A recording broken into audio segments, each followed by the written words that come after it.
The Ultra battery is fantastic. Unboxing is really straightforward. It just comes in this little box here that you can take it out of. The utility fast charger is pretty straightforward. It does come with some information. Pull it out. It's got a built-in little cable here that you can plug into the wall. Once you plug it in here, you've got LED indicators for charging. We just throw in our battery, including the blue battery and the Ultra battery, and you'll see the slot is really easy to press into. It feels like an old video game cartridge. It starts charging. Both of them are charged completely.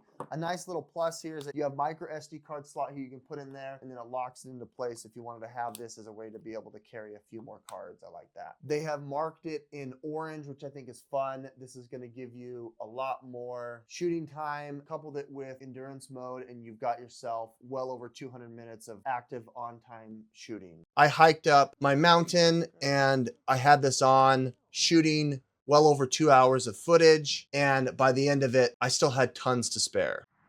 After hiking up this, going through all of those settings and features, adaptive tone, obviously with the HDR, I've got 8K30 where I showed adaptive tone. I did the bullet time, we did the pure video, slow-mo, all that good stuff, hyperlapse.